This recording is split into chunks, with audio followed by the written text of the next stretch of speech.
This is Marketing Jam, a podcast featuring the brightest minds in Canadian marketing. Marketing Jam is brought to you by Cyber Impact, the email marketing platform made specifically for Canadian small businesses. Go to cyberimpact.com/jelly, create a free account, and start sending CASL-compliant promotional emails in just a few clicks. So my name is Richard Wong. I'm the VP of Marketing and Creative Relations at #Paid, an influencer marketing company. Okay. Now, I can't not cover this. I haven't covered this with everyone on the show, but I need to hear about your previous places of work and what you did there. Totally. Because it's pretty incredible. Thank you. So I started my career off before #Paid at Procter & Gamble. That was my first internship really in the whole field. I was an intern on CoverGirl Cosmetics. Of course. Had no idea about anything about cosmetics, but got taught kind of the basics of that back in the day when they used to just do primarily print and television, and we sponsored Next Top Model. That was my grounding in marketing before Twitter just launched, for example. So that was my first foray into marketing. From there, I moved over. I worked a little stint in a university in admissions and recruiting, but I went back into the industry at Johnson & Johnson as a brand manager, an associate brand manager on Band-Aid, Visine, First Aid.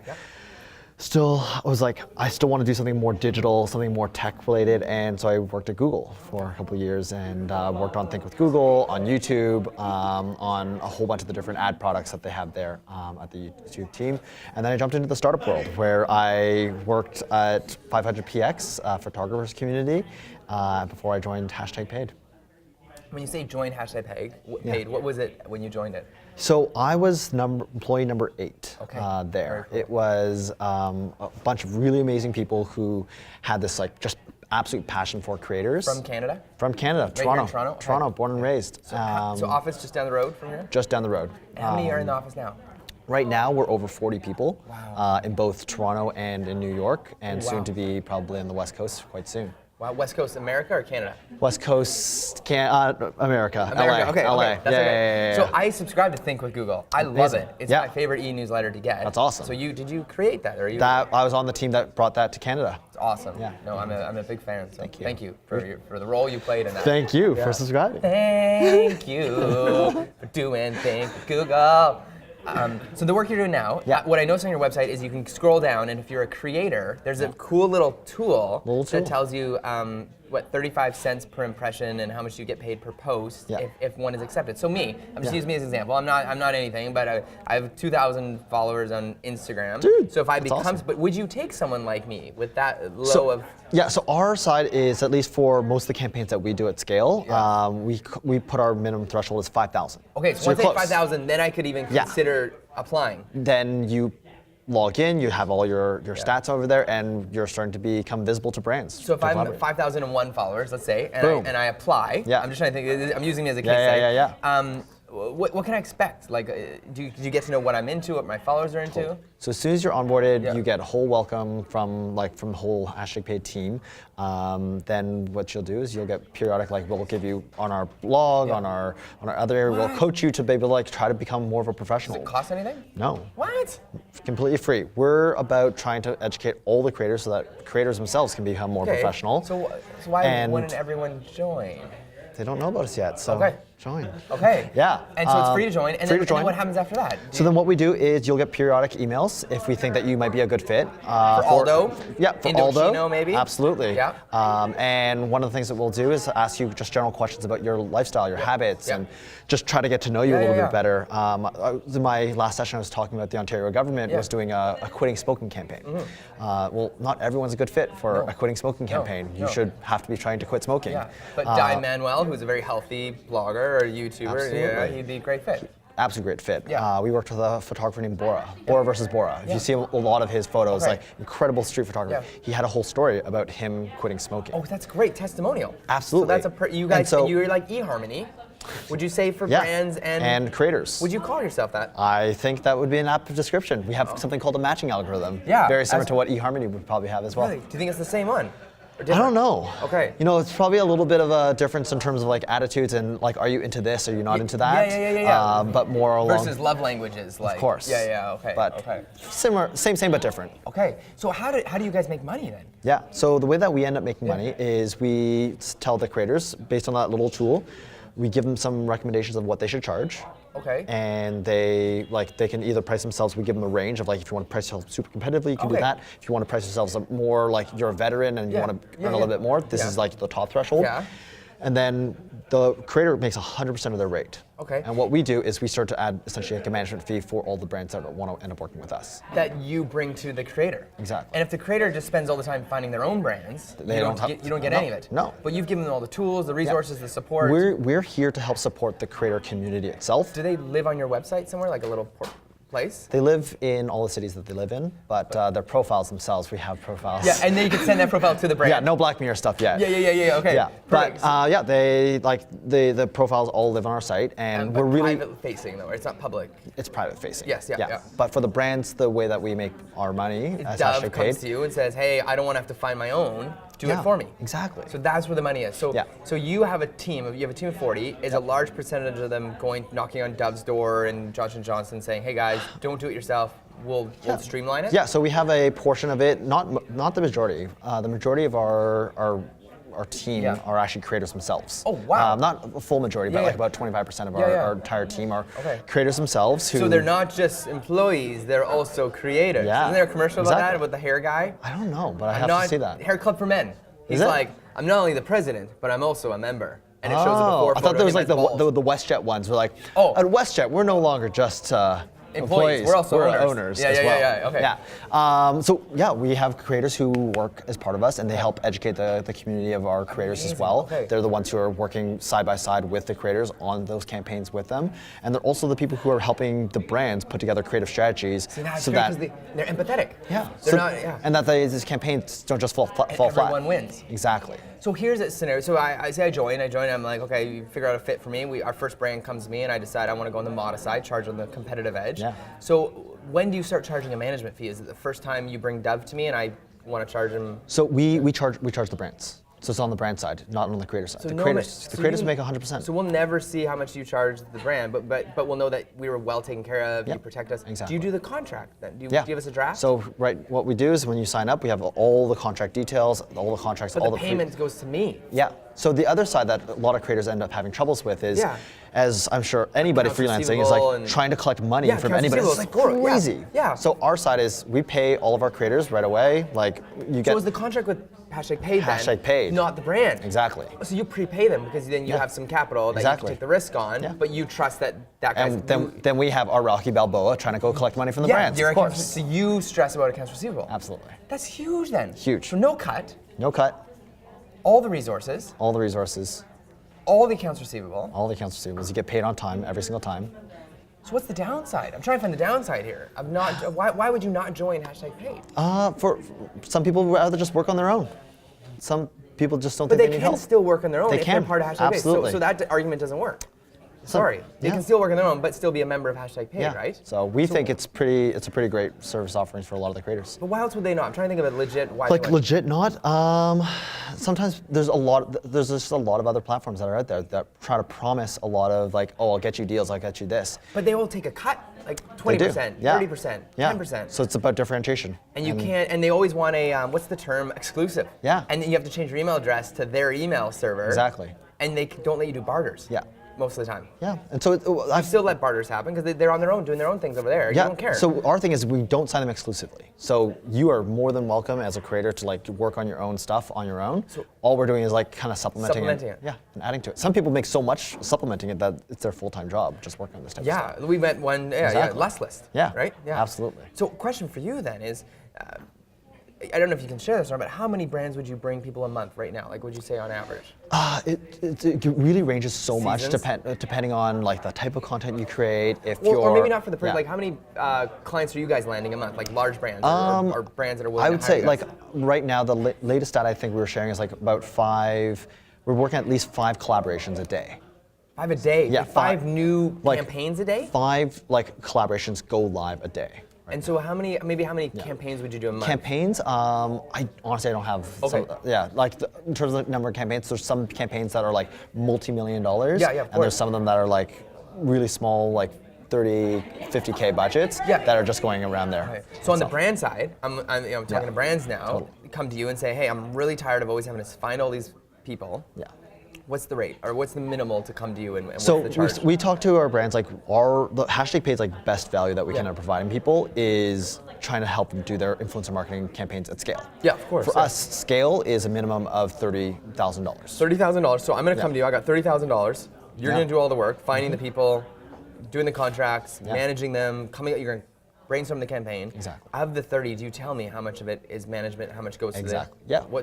Can you share the breakdown? I can't share with you that right now. That's okay. That's better for our sales team. Yeah, no, of course. And that's what they end up working through all But those it is different shared, details. and you know, okay, you have your fee, and... Yeah. Exactly. Okay. Yeah. But you take care of all the administrative pieces, the seeking out. Yeah. So then do you, part of your job then is constantly filling with awesome people that could be part of the campaigns. Exactly. Yeah. Yeah. And will you sometimes, even though they're not a member of Hashtag Paid yet, will you still add them to the campaign? Yeah, Go for it, so we call that off-platform creators itself. So there's sometimes where there's an occasion of like a brand wants a client who's like, I call this the complete like outlier. Like I want a vegan dog owner who has a French bulldog with a beard. Like with a beard, but short. But short. Yeah. Maybe has kids. But only has like 2,000 followers. I don't want someone with too many only followers. 2,000 followers, absolutely. Those people are hard to find. Yeah. They might not be on our platform. Exactly. And so what we have is we essentially have our like talent scouts who go out and they find them, talent scouts. Yeah. That's so cool. Yeah, we So call it's our creator relations Like, team. it's like I remember Brad Pitt, the movie, where he goes to the baseball games and he's like scouting people out. Moneyball, glasses, head cap, ball cap, all that stuff. You send those people out. We have people who... But they're more doing this. Exactly. They're on Instagram or they're on YouTube and like they're doing that type of stuff. Do you worry about carpal tunnel for your employees? You know what? We have great health and wellness packages and programs, and we did a full dance class session for our entire team this week. So it's been pretty good. Okay, I got an app recently called Desk Workout. Okay. And it is the most horribly designed app I've ever seen. Let's see. It reminds, I don't have my phone with me, but Okay. I'll show it to you after, but it reminds you every like 15 minutes to stretch your arms, work on your posture, because it's like, these people are, especially I'm thinking of all your Instagram seekers, do you have special tools you use to search out talent? So we have like, a lot of it comes through the recommendations of like the majority of our creators actually come through other creators. Of course, and everyone knows each other, and they're all at events together. Yeah. So back to your like downside area is like, my belief is like produce some awesome stuff and hopefully word will spread. So your other creators were like, hey, like how do I make money as a creator? Like, oh, like there's a bunch of those out there, but hashtag paid, pays on time, gets me 100% of my rate, and they like, I don't have to, like some of the other ones make you pitch your ideas to all these brands. And then you lose the ideas, and then the brand uses the ideas, and you never got paid. Exactly. Yeah. So we're like, none of that type of stuff. Good for you. So a lot of them, actually the majority of them come through recommendations through other creators themselves. And then the other side that we do is like, we have some internal tools just to be able to help us vet them, for us to pull in some of the data analytics, but I still say like, it's this entire industry, like data is important, but also people are important, and like it's just people at the end of the day. And they're content creators, Exactly. which I like that it's not just about their followers and the stats and the numbers, but it's like, hey, look at the content you just got. Look at the content that they're creating, like how beautiful it is, like how well they shoot it. Look at the audience that they've like now curated, because like any good creator is going to have like, you can't just be talking about anything left, right, and center. You're talking about things that are generally what people are interested in. Yeah. Wow. This is really cool. Yeah, thank you. What else would you want to share about kind of some of the things that you're seeing in the industry? And, because it sounds like you're expediting the maturation process of influencers. That's ideally what we're doing, trying to quicken the pace of that whole thing. I think it's been so cavalier, and people have been, especially stuff out of the Fire Festival down in the U.S., right? Yeah. It was shocking. It's crazy. So do you think what happened with the FCC will happen in Canada soon? Like the Canadian government will make that legal now? So it's actually been legal, and there's already laws that's been instituted for over a year now. Really? Here in Canada. Yeah. But we just haven't really heard about it. We haven't. In the States. So on that note, I'm actually one of the co-chairs of the Ad Standards Influencer Marketing Committee. What? Which actually works with all of our like the PR companies that work with us, other influencer marketing companies, and we're leading out this entire rollout that's going to be published probably at the end of this month. Okay. Because that's good to know. I didn't actually know. Okay. Breaking news. It is breaking You guys news. are the first to know. That's really cool. So this is just about trying to clarify some of these rules. Ad Standards the same folks that do like truth in advertising? Is that you guys do those campaigns? That's what they do. Yeah, and I saw a thing I could become a member, but it was it costs money. Yeah. But it's good. You're doing cool absolutely. stuff. This is the part where if we can try to teach, it's fundamentally it's like it's not. we want to prevent those fire festivals which are fraudulent and like just bad actors within this entire space. But how do we like?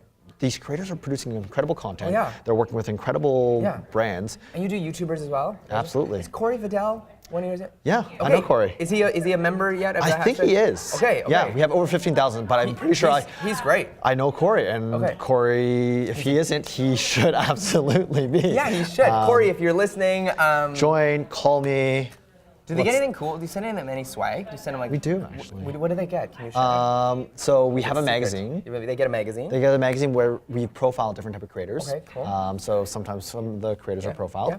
We have some swag. We have some T-shirts. We have sweaters. We have like a bunch of like merchandise like that. Do agencies get that magazine? Or just creators? The nice ones. The good agencies get some. Okay. Yeah. Okay, we gotta do something nice too. Yeah. Okay. Well, or spend money first, probably with you guys. Actually, sometimes you just have to be talking to some of the sales team. Okay. And maybe you'll get a magazine. Who knows? Awesome. Yeah, absolutely. So speaking of magazines, do you read Strategy magazine? Yeah, okay, absolutely. So because Brunico bought Marketing Magazine, merged it with Strategy. They bought it, Marketing Magazine, Brunico. Merged the worlds. Yeah. So what do you think about Strategy magazine? Is it relevant? Is it coming It's great. on? You know, it's the Canadian. It is now the de facto the Canadian publication around this. It's fantastic. Like I think the entire group and that all report there. It's important because the Canadian marketing industry needs a publication of its own. Yeah. We have different consumers, a different market. We want to feature different type of people. And I think us as Canadians, like we need to have a voice that's different than the Ad Ages, the Ad Weeks, and all the other US-based groups like that. So I think it's fantastic. I think like merging the two of those sometimes makes sense, just to make sure that those two can become one really strong publication together. I just found out that Brunico is also the folks behind Card, which is the kind of conglomerate website of all the media rates across Canada. So you can become you get access to it for $700 a year, and you can find all the media rates from mainstream media publications. Cool. But I was asking Cision, actually, I was like, hey, does that exist? Card exists for influencers, where there's like an ad standards or a standard pricing tool for influencers. Yeah, like a blue book. But he says it doesn't exist. No. But it sounds like you guys are working on that, like with that little scrolly device on your website. Yeah. So what we're aiming to do is because everyone has a different rate, right? Somebody what someone like Jillian Harris, who like HGTV show, ex-Bachelorette, fellow Vancouverite as well. She's gonna have a different rate than somebody who's just got really big on YouTube because Jillian has a profile outside of the social media world itself. So there's no perfect standard for that, but what we're aiming to do is with that slider tools as well as we have a much more comprehensive one when you actually log into the platform, is try to give a little bit more clarity to the creators, to the brands around like how do you price this, how do you make right now. It's crazy. Yeah, so I'm glad you're here. I'm glad you're on the show. Appreciate it. So YouTubers, how do you measure? I'm trying to think of like qualifications. So Instagram, 5,000 above. Yep. How about YouTube? We keep the 5,000 across the board. So 5,000 subscribers? Yeah. So 5,000 subscribers. Doesn't matter how many views on the video, subscribers. Yeah. We call it like we call it 1% engagement rate at the bare minimum. Oh, as well on top of it. Yeah. So it's like how many followers plus 1%? It's like Boolean, like this and that type of area like that. And then LinkedIn. How about LinkedIn? We tend to do less LinkedIn stuff. Most of our stuff is more consumer facing. And no B2B really as much. We haven't just dabbled into that as much. If you think that. Do you want to join? Well, I don't know if I meet the standards yet. I don't know how many LinkedIn connections I have. So you'd probably want 5,000 LinkedIn connections with a 1% engagement. That would be one of the things that we do. It's just, but I would say the primary platforms that we mostly do our work on is Instagram, YouTube, and then the other ones are like, we used to do a lot of Snapchat. I'm really rooting for that Snapchat. We had the keynote up there. I'm really hoping they turn things around. We do a little bit of Facebook, mostly Facebook Live, but Facebook and Twitter are primarily the two different platforms that are fantastic for amplifying existing messages that live on like an Instagram or like a YouTube post itself. What about this one? E-newsletters. Yeah. Do you do that? So we have our own newsletter, but a lot of creators don't necessarily have their own newsletter. So you have one. No, I'm just thinking from a PR agency, we found that we saw massive lift, but more in the B2B, some B2C, but more in the B2B when we sponsored an e-newsletter from an influencer or a brand. Interesting. Yeah, and it was like probably one of the best reaches and measurable reaches we could ever do. Yeah. So I'm just thinking if you have, it would be an interesting thing to say, hey, you want to, e-newsletters another. I'll talk to my product Especially with the death, not maybe I'll call it death, but the slow decrease of Facebook.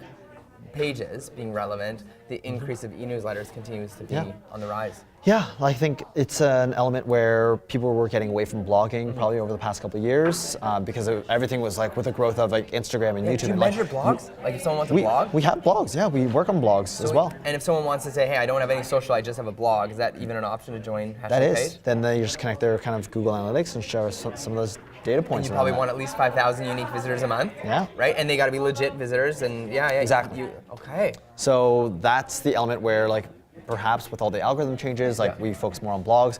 Who really knows? Yeah. Things could because change everything's next changing. month, right? YouTube Adpocalypse has been changed. Like that's changed how like people who are YouTube creators can make money off of that. The Instagram algorithm changes. That's also affecting how creators can end up making their money and how well they can predict their reach and their engagements and all that stuff. So, long story short is all the different big players, they're trying to get a bit more sophisticated, trying to figure out how they're changing their platforms, how those platforms are evolving, and needless to say, it's a pretty fun world for us to be in. It's amazing. Well, thank you for joining us. Thank this you. was incredible. Absolutely. I really appreciate it. I appreciate what you are doing to invest in this industry for education purposes, for the maturation process, both on the influencer side and these content creators, because I think there's been gross negligence on both sides, both how they've been treated, either paid too much or paid too little or nothing at all, and on the brand side and agency side to know, I feel like you are a bridge and you're a, I think, protector of both. You protect the brands and agencies, and you protect the content creators. Just trying to be a mediator and trying to make sure things can happen. Like eHarmony. eHarmony. Keep making those matches, and if you keep making good matches, you know what happens? These beautiful babies are made, and you make like great, baby wins, right? Baby wins. Yeah. Baby stars. Yeah. Social media baby stars. Great content is created, right? When it is a perfect fit, right? Like Absolutely. that is, it's always nice when it is a good match. Well, thanks for having me. Cheers. Awesome.